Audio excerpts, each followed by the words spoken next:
subscribe na kayo guys. At mag-join na po kayo sa ating membership sa Academy Online Hunters. Meron po yung group chat guys. Once na kayo ay maging member, may papasok po kayo sa group chat. At gusto ko na din pasalamatan yung mga bagong members natin. No? At wini-welcome po kayo doon sa GC. At sa ating mga pioneer na member, maraming salamat guys sa patuloy na pagsuporta. Paki-welcome po natin yung ating mga bagong members. Ayan, at maraming salamat po. Okay guys, ang ating content ito. Dekada ng kultura Pilipino, commemorative issue to guys, no? Commemorative coin. Ayan siya. Ang ganda ng kondisyon nito guys, nasa nakikita nyo naman. Ayan, yung reverse niya. At itong napansin ko lang sa halos lahat ng mga commemorative na coins, likas sa kanila yung pros. Kung pansinin nyo po yung mga commemorative coin ninyong hawak, enhanced kasi itong mga coins na ito, no?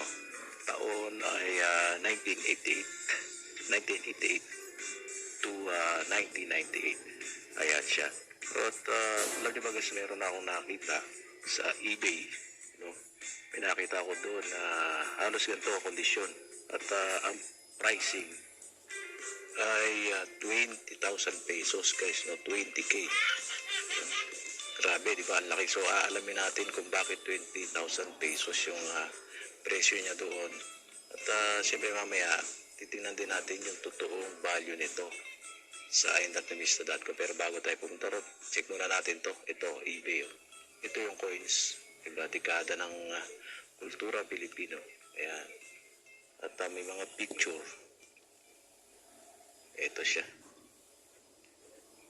Ayan. So bakit 1989 ang nakalagay dito? 1988 ito no? Ayan. So may error pala. Ayan, kung nakikita niyo yung dent, meron siyang dent yan ayan o. Bukod sa maganda ang kondisyon, meron pang error. So yung presyo niya, pwede naman yan, yung mga ganyang presyuhan niya kasi error yan no?